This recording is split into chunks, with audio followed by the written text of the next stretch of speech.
पेड़ के नीचे सोए थे। ये देखो आज भी घास पड़ी है और यहाँ पत्ते पर, घास पर पत्ते बिछा दिए थे हमने तो कहा था हमारी कुटिया पर चलो, राम बोले ना ना, यहीं पेड़ की छांव पर राम सोए और यहाँ पर सीता जी सोई और लक्ष्मण जी और हम रात भर बात करते रहे राम के बारे में। जब भरत जी ने सुना ना कि मेरे राम इस पेड़ के नीचे सोए हैं, इस पेड़ की छांव पर राम सोए हैं, तो भरत जी उस पेड़ के नीचे जहां राम के चरण पड़े थे ना, वहां की धूल उठा उठा के भरत जी अपने माथे पे धूल राम के चरणों की रज धारण करने लगे और जहां राम सोए थे ना, वहां माथा पटक पटक के अपने आप को धिक्कारने लगे। कैकेयी मुझे मार क्यों नहीं दिया? जब मैं पैदा हुआ था यदि मार दिया होता तो मेरे राम को इतना दुख तो ना उठाना पड़ता कि घास के बिछौनों पर राम को सोना पड़ा। उस पेड़ की परिक्रमा करते हैं भरत जी और बार बार राम को याद कर करके, जानकी माँ को याद कर करके श्री भरत जी उनके चरणों की रज को माथे पर रख रख के बार बार रो रहे हैं। भरत जी एक पग चला नहीं जाता। अब तो भरत जी सोच रहे हैं, तब कौशल्या माँ को पता चला कि मेरे राम यहाँ सोए थे और भरत वहाँ से हटने को तैयार नहीं। तब कौशल्या माँ दौड़ी दौड़ी गई, बेटा भरत यहाँ आओ, बेटा भरत यहाँ आओ। भरत को कोई समझा सकता था ना, तो केवल कौशल्या माँ समझा सकती थी। कौशल्या माँ ही बेटा भरत फिर लिपट के रोने लगे। माँ बचपन में मुझे मार क्यों नहीं डाला? माँ कितना कष्ट उठाया मेरे राम ने, नंगे पांव इस जंगल में चल रहे हैं मेरे राम, और देखो यहाँ पर राम जी सोए हैं इस पेड़ की छांव पर। भरत जी का वर्णन मैं कैसे करूं, कैसे मेरी बात वहां तक पहुंचे, कैसे मैं उस भाव को प्रकट करूं? भरत जी के उस दुख को कैसे कोई लिख सकता है और कैसे कोई व्यक्त कर सकता है? भरत जी जहाँ सिंसुपा पुनीत तर रघुवर किय विश्राम, अति स्नेह सादर भरत कीन्यऊ दंड प्रणाम। कुश साथरी निहारी सुहाई, कीन प्रणाम प्रदक्षिण जाई। चरण रेख रज आँखिन ली आँखिन लाई, बनय न कहत प्रीति अधिकारी। गोस्वामी जी कहते हैं वर्णन करते नहीं बनता, भरत राम की चरण रज में स्नान करने लग गए। कैकेयी कौशल्या माँ समझा रहे हैं और भरत जी अब वहां से चल पड़े हैं। रात वहां विश्राम हुई और सुबह सुबह पूरी सभा, पूरी प्रजाजन वहां से आगे बढ़े। और जब मेरे भरत जी आगे बढ़े ना, तो क्या हुआ? सारे लोग फिर पालकी पे चढ़ चढ़ के चलने लगे, पर वहां से भरत जी अब पैदल चलने लगे। जब पैदल फिर चले तो फिर निषाद राज ने कहा, भरत जी आप पैदल चल रहे हैं? तब जानते हो भरत जी ने क्या कहा? भरत जी ने कहा कि निषाद जी मैं तो पैदल चल रहा हूं, जबकि मुझे तो सिर के बल चल करके जाना चाहिए। मैं तो सिर के बल चलूं तो भी कम है। भरत जी कह रहे हैं, सिर भर जाऊं उचित अस मोरा, सबते सेवक धर्म कठोर।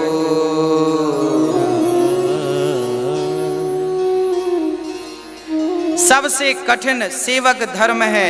भरत जी कह रहे हैं कि मैं चरण में माथे के बल, सिर के बल चलूं तो कम है। चलते चलते गंगा पार भये और चलते चलते भरत जी त्रिवेणी प्रयाग पहुंच गए। जब वहां त्रिवेणी पहुंचे हैं प्रयागराज, तो जानते हैं प्रयाग में स्नान करते ही त्रिवेणी में प्रयागराज प्रकट हो गए, त्रिवेणी मैया प्रकट हो गई, त्रिवेणी प्रकट हो गई, प्रयागराज प्रकट हो गए। और प्रयागराज ने प्रकट होकर के भरत जी से कहा, भरत जी तुम्हारे प्रेम को देख करके आज हम सभी द्रवीभूत हैं, आज हमसे कोई वरदान मांगो, आज हम बहुत प्रसन्न हैं आपके प्रेम को देख करके। इतिहास गवाह है, जब तक सृष्टि रहेगी तब तक भरत के प्रेम को लोग याद करेंगे। प्रयागराज जी ने कहा, भरत वरदान मांगो। अब भरत जी चाहते तो यहाँ ये वरदान मांग सकते थे कि राम मेरे संग वापस आ जाए, मैं तो राम को लेने जा रहा हूं।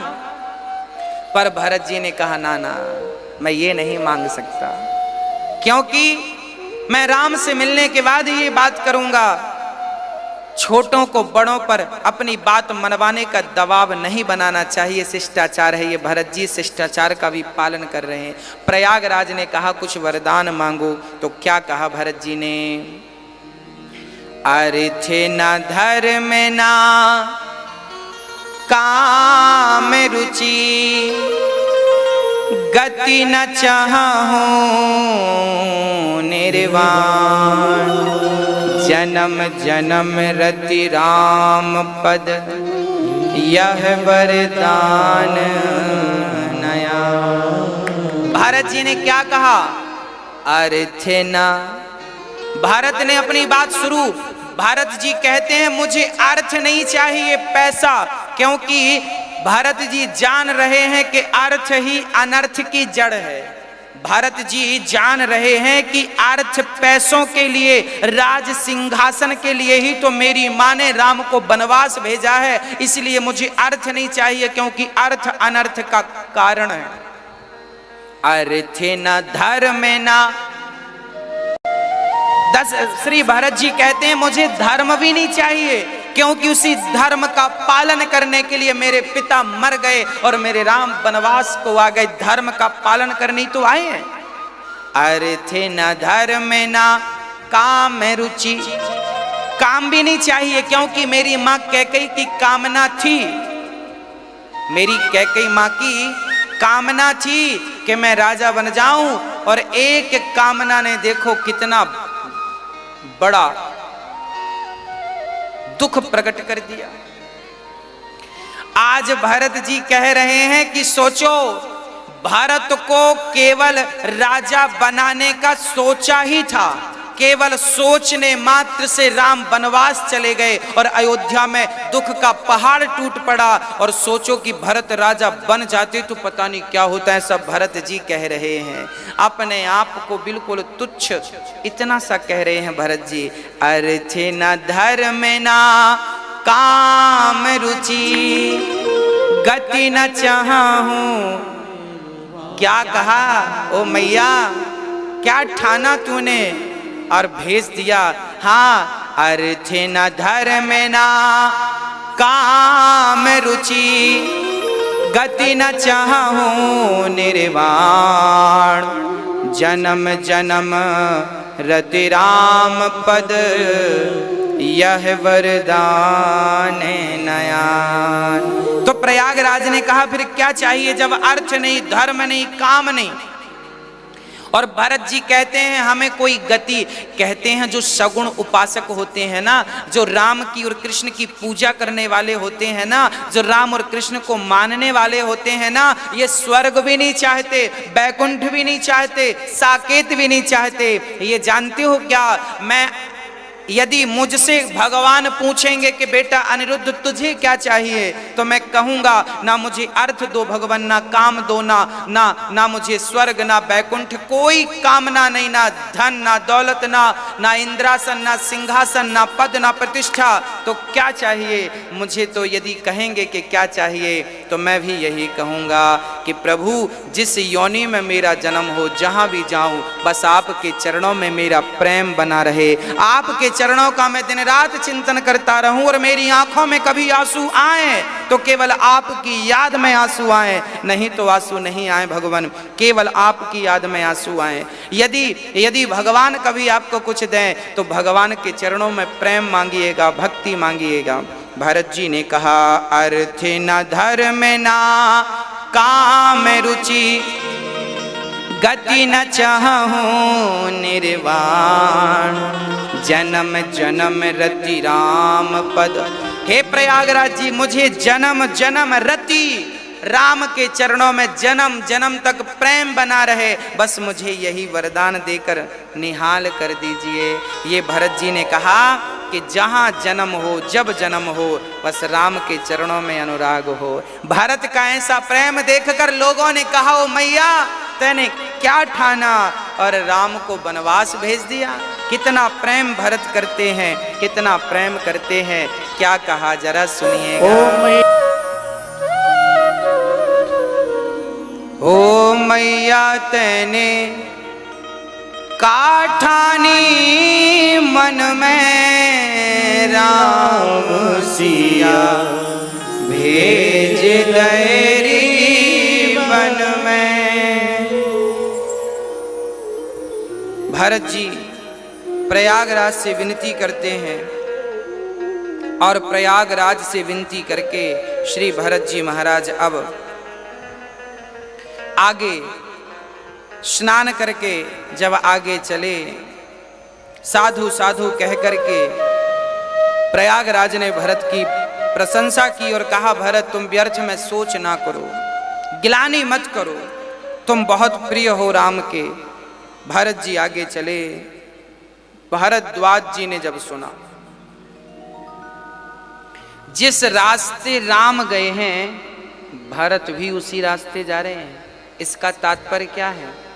बोले जिस मार्ग को हमारे भगवान ने कह कर के चले गए, तुम्हें इस मार्ग पर चलना है।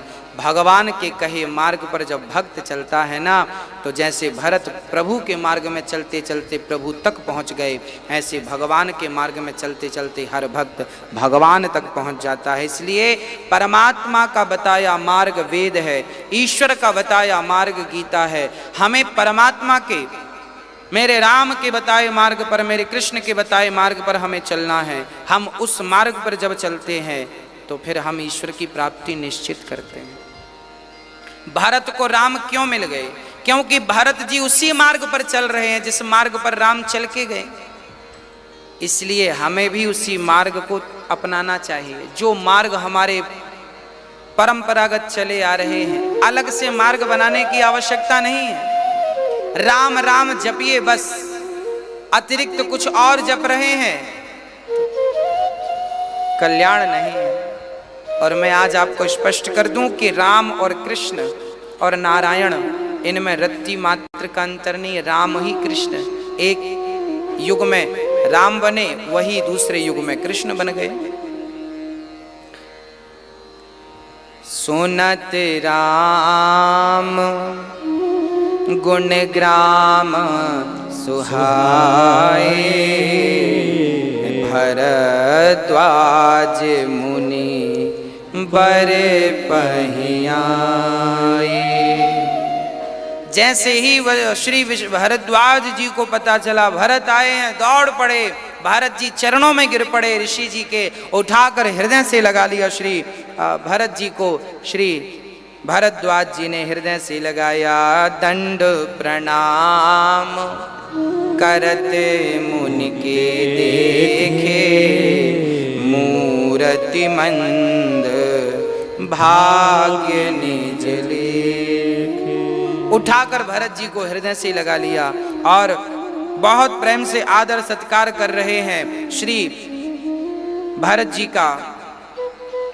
हाँ, भरत जी को कह रहे हैं, श्री भरद्वाज जी भरत जी से कह रहे हैं कि आप जैसा प्रेमी से सृष्टि में कोई नहीं है, आप जैसा कोई नहीं है। सुनहु भरत रघुवर मन माही, प्रेम पात्र तुम सब को नाही। श्री भरद्वाज जी कहते हैं, भरत आप जैसा प्रेमी जो राम को पाने के लिए चल पड़ा है, पैदल नंगे पांव चल रहा है, तुम जैसा प्रेमी ना कभी हुआ है ना कभी होगा। अच्छा, यहाँ एक अद्भुत चर्चा भी है। वो अद्भुत चर्चा ये है कि जब भरत जी महाराज इनके आश्रम में आए भरद्वाज जी के, तब भरद्वाज जी ने अपनी शक्ति, अपने तपोबल से, रिद्धि सिद्धियों के बल से इतना बढ़िया नगर का निर्माण, सोचिए चुटकी बजाते उन्होंने नगर का माया से, सिद्धियों से निर्माण करा दिया। सबको बढ़िया एक एक बेडरूम दिया जितने लोग थे, और सब आलीशान इतना सुंदर सुसज्जित नगर बनाया अपने एक चुटकी में। अपनी तपस्या के बल पर भरद्वाज ऋषि ने भारत जी के साथ जितने लोग थे सबको बढ़िया सेपरेट कमरा, और खाने को वो जो आज तक किसी ने खाया ही नहीं। लिखा है रामचरितमानस में, स्वर्ग की सुख सुविधाएं भी इनके सामने फीकी नजर आई। यहां तक कि ब्रह्मलोक में भी इतना सुख नहीं है जितना सुख भरद्वाज जी ने अपने तप के प्रभाव से भरत जी के सामने प्रकट कर दिया। परंतु जानते हो वहां पर क्या लिखा है?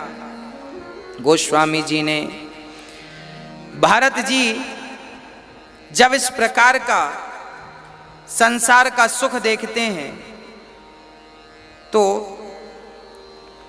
भारत जी इस सुख को देखकर एक रत्ती मात्र भी इस सुख पर आकर्षित नहीं हुए। नहीं तो धन धान्य और सुंदरी देख करके हाँ अच्छे अच्छे लोगों का वैराग्य समाप्त हो जाता है। पर धन्य थे, मुझे तो लगता है कि भरद्वाज जी भारत के प्रेम की परीक्षा ले रहे हैं। अच्छा, यहां हमारे साथ यही तो विडंबना है। जब हम भगवान की ओर बढ़ते हैं ना, जब हम भगवान को पाने के लिए बढ़ते हैं, तब क्या होता है? हमारे सामने संसार का सुख नाचने लग जाता है, भोग नाचने लग जाते हैं। ये क्यों नाचने लग गए? इसलिए नाचने लग गए कि तुम इनमें लग जाओ और भजन से रह जाओ। भगवान तुम्हारी परीक्षा भी तो लेंगे ना कि कच्चा है कि पक्का है। इसलिए जब भगवान को पाने के लिए जब मन बनाकर निकल पड़ो तो सोना चांदी तो मिलेगा, उलझ मत जाना। संसार में यही तो उलझन है। कथा हम कई बार आपको सुना चुके हैं, हाँ, कि एक पिता ने अपने बेटे को 100 रुपए देकर बाजार भेजा। बाजार गया बेटा, कहा पिता ने बढ़िया बढ़िया बढ़िया बढ़िया फल लेकर के आना, पके पके ताजे ताजे फल लाना। बेटा गया और बाजार पहुंचा, वहां पर एक मंदारी बंदर को नचा रहा था।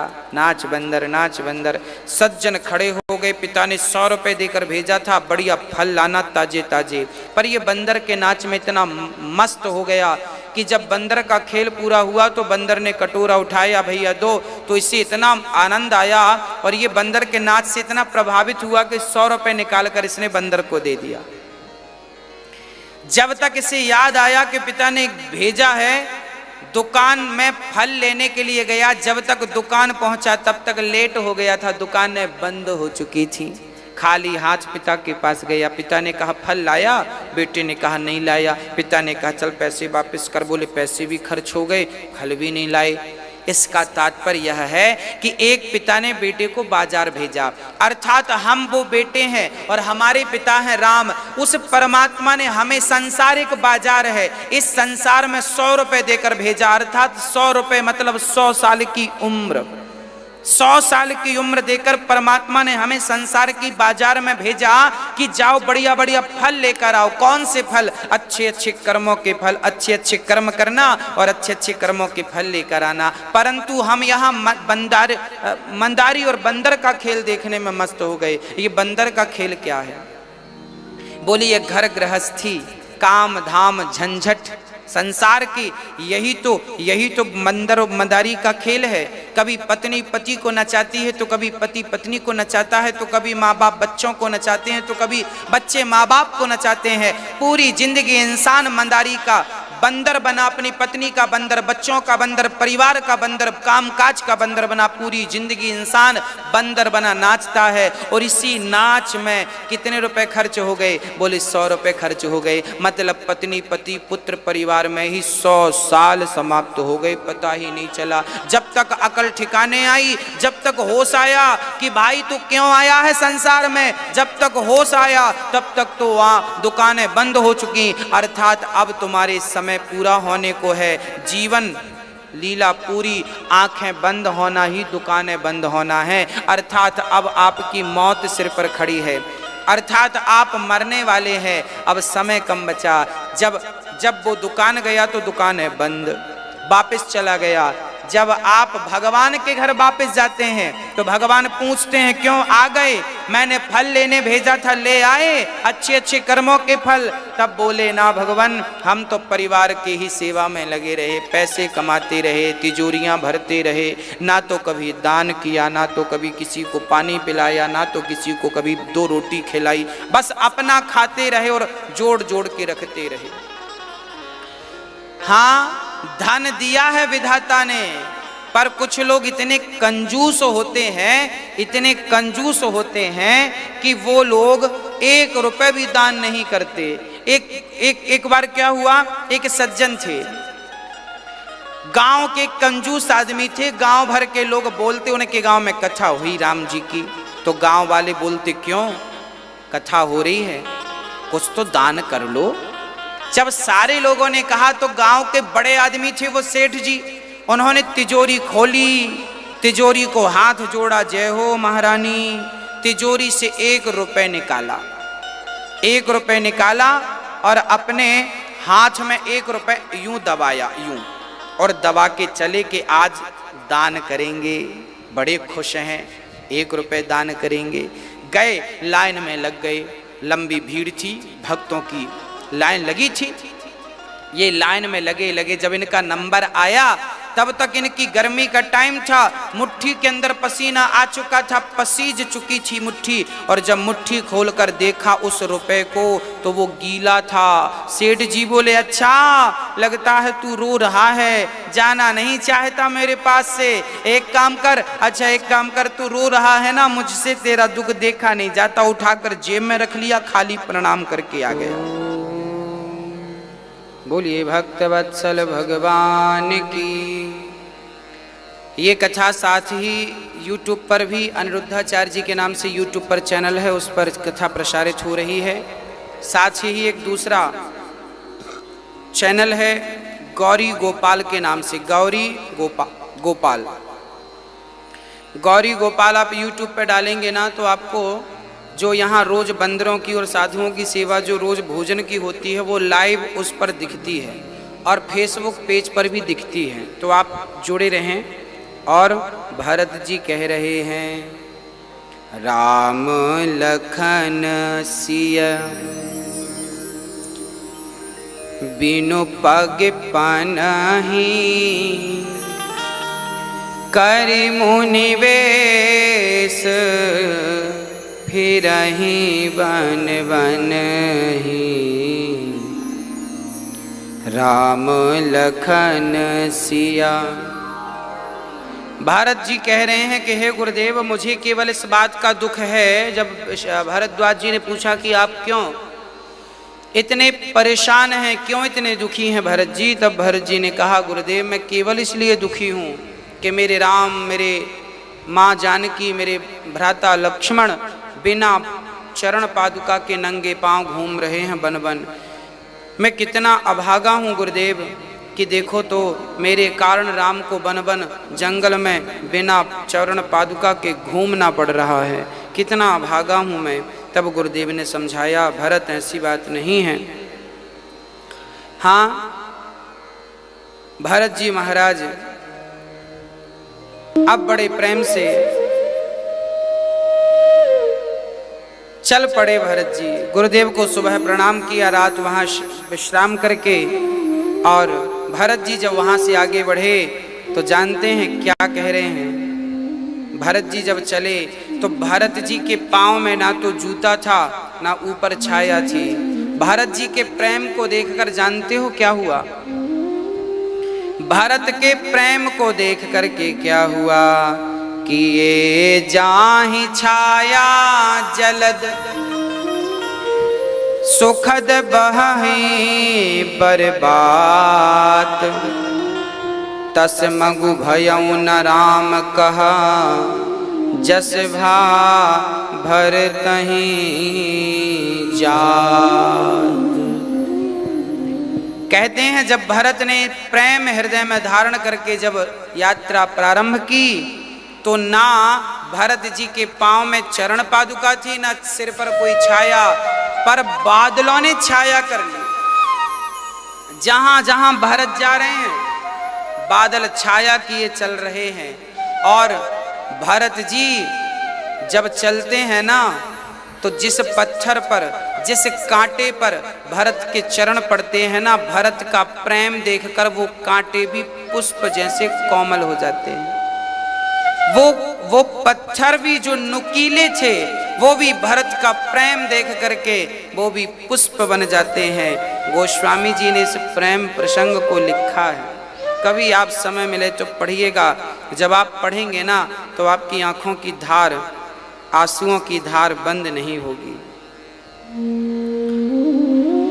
सारे लोग भरत की जय जयकार करके आगे चल रहे हैं। भरत जी जब आगे बढ़े तो इंद्र को घबराहट हुई कि लगता है भरत जी जाएं और राम कहीं भरत की बातों में वापस ना आ जाएं, कहीं राम वापस ना आ जाएं। इसलिए कुछ करो गुरुदेव। वशिष्ठ इंद्र अपने गुरुदेव बृहस्पति जी के पास गए और बृहस्पति से कहा, गुरुदेव क्या करें कि भरत जी वापस ना आए। तब गुरुदेव ने कहा, सुनो इंद्र, जब राम राजा बन रहे थे तब तो तुमने बिगाड़ कर दिया, और अब बिगाड़ करोगे ना तो भगवान तुम्हें छोड़ेंगे नहीं। क्यों?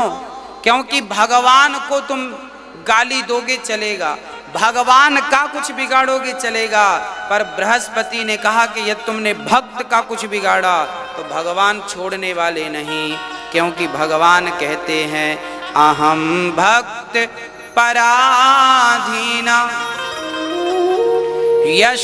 यश्वतंत्रैव ध्वजा साधुभिर्गृहस्थ हृदयो भक्तिर्भक्त जना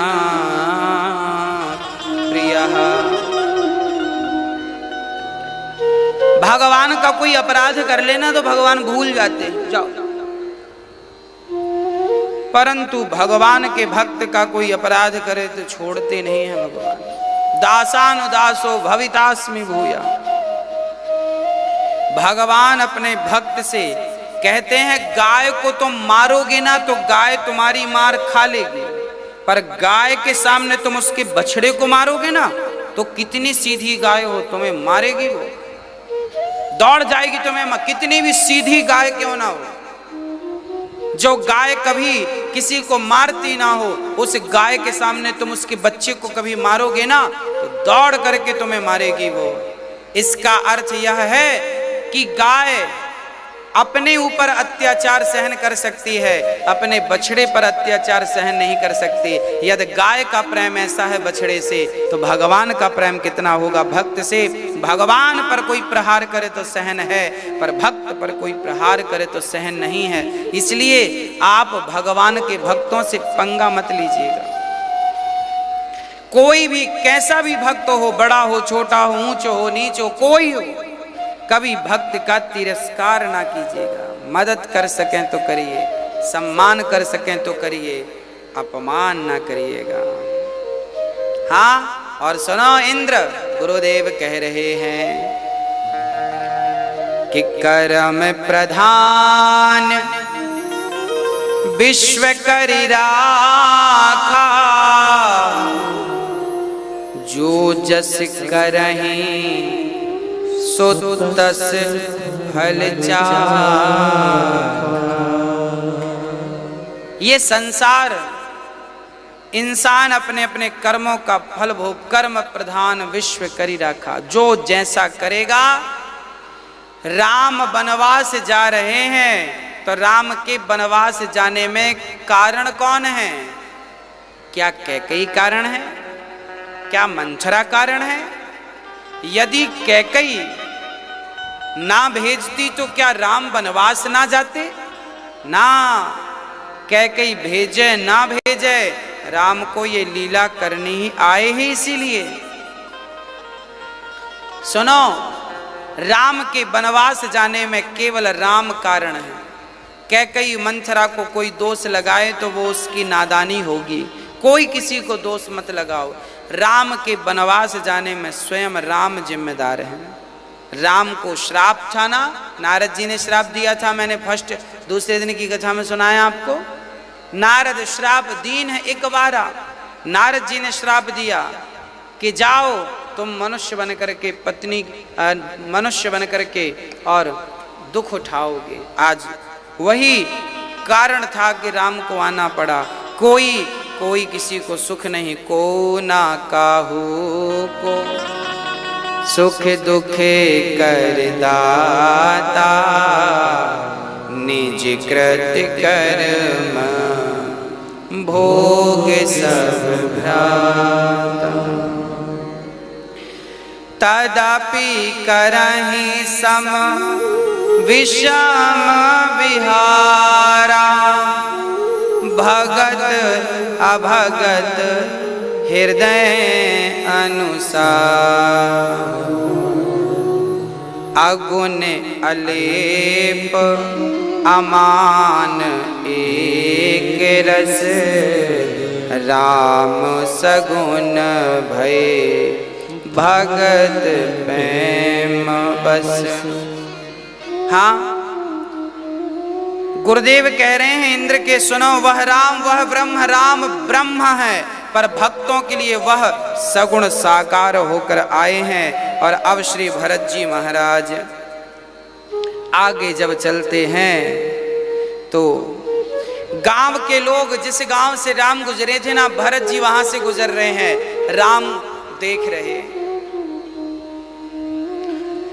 गांव वाले दौड़ पड़े, देखो देखो वही हैं लगता है जो कुछ दिन पहले गए थे। दौड़ कर लोग आए, लोगों ने कहा नाना ये वह तो नहीं है, उनका रंग अलग था, इनका रंग अलग था, वो तीन थे, ये पूरी समाज है, ये अलग है। तब गांव वाले बोले हमें तो लग रहा है कि वो भाई लगता है रूठ कर चले गए थे, ये भाई लगता है मनाने जा रहे हैं। तब गांव के लोग भरत जी के पास आए और गांव के कोल भील किरात कहने लगे, भरत जी सुनो, हम भी आपके संग पीछे पीछे चलें, क्योंकि हमने उनको देखा था ना, तब से हमारी आंखें उनको देखने के लिए तड़प रही हैं। राम थे ही ऐसे कि जो एक बार उन्हें देख ले फिर क्या मजाल के कोई उन्हें भूल जाए।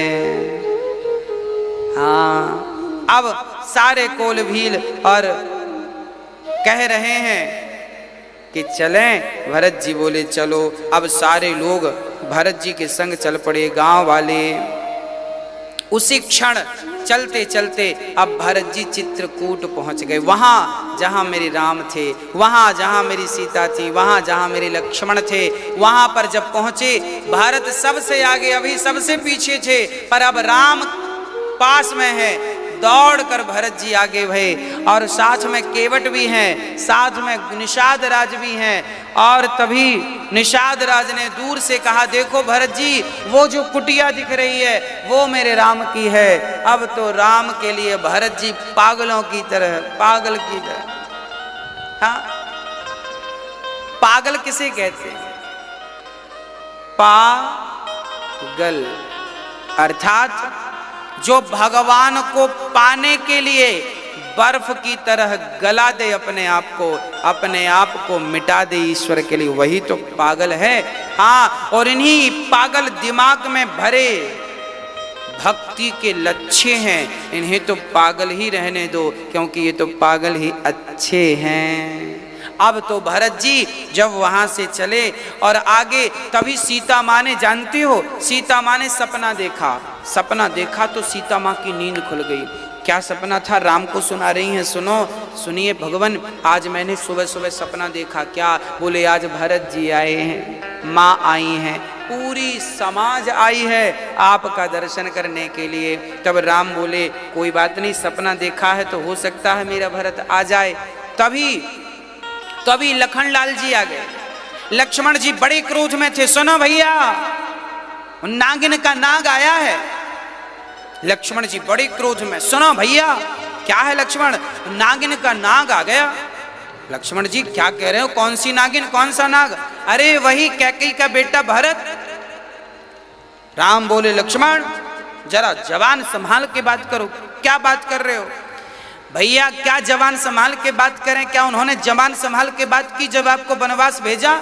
मुझे तो लगता है, मैं अभी ऊपर से देखा भरत आ रहा है और पूरी सेना ला रहा है, लगता है वो आपसे युद्ध करने आ रहा हो। चिंता ना करें भैया, धनुष तैयार कर लिया लखन लाल जी ने, बाण तैयार कर लिए और खड़े हो गए। बोले भैया यदि भरत ने एक बार आंख उठाकर आपकी तरफ देखा, ये लक्ष्मण मर जाएगा और भरत का सपना पूरा नहीं होने देगा। वो आपको मार करके अकंटक राज्य करना चाहता है, ताकि 14 साल बाद आप वापस जाएंगे ना, उसे लगेगा ये क्यों वापस आ गए, इसलिए आपको मारने आया सेना के सहित।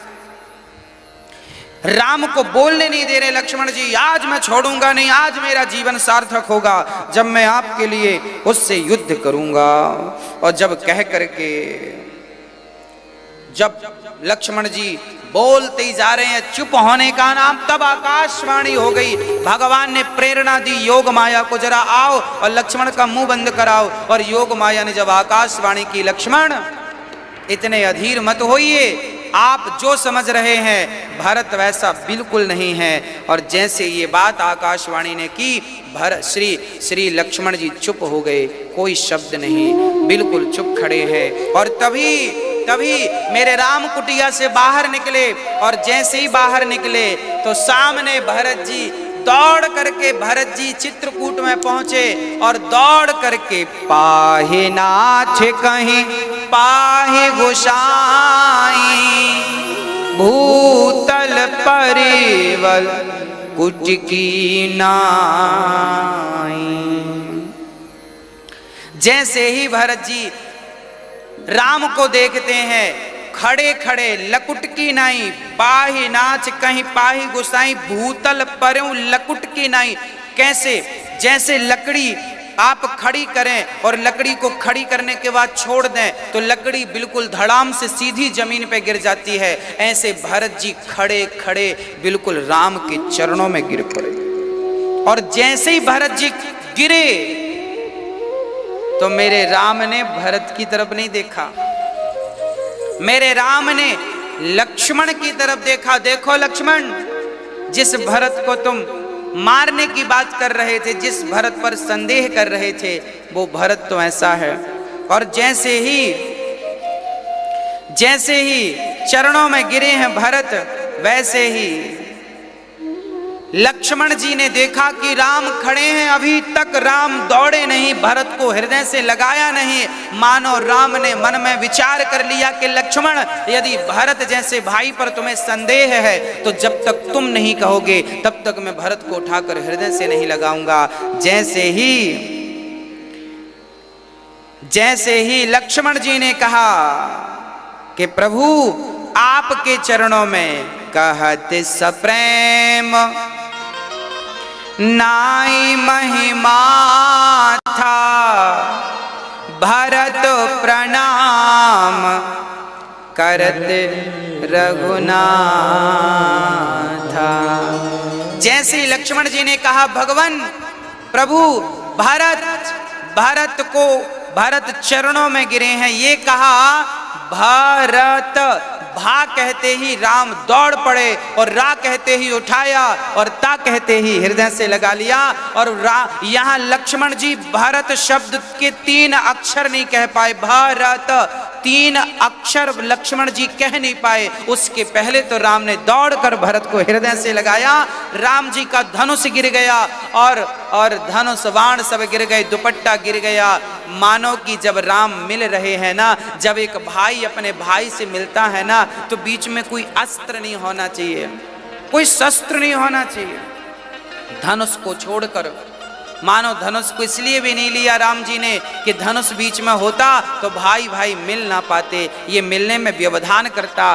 धनुष को त्याग दिया मेरे राम ने, छोड़ दिया और अपने भाई से लिपट गए मेरे राम। भरत भरत भरत भरत के सिर को राम ने अपने अश्रुओं से गीला कर दिया, सिर पे हाथ घुमाया, माथे को चूमा, मेरा भाई कैसा है, मेरा भाई कैसा है। और श्री भरत जी जानते हैं, जमीन पर पड़े थे ना, उठ नहीं रहे थे, उठाने पर भी मानो भरत जी कह रहे हैं कि राम मैं अपना मुंह आपको कैसे दिखाऊं, मेरी माँ के कारण आपको इतना कष्ट उठाना पड़ा, मेरी माँ के कारण आपको वन वन में भटकना पड़ा, नंगे पांव चलना पड़ा, मैं आपको कैसे अपना मुंह दिखाऊं।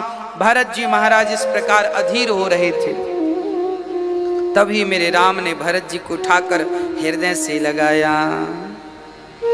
भरत जी हृदय से लगे हैं, रो रहे हैं भरत जी, सिसक सिसक कर रो रहे हैं, राम के हृदय से लगे हैं।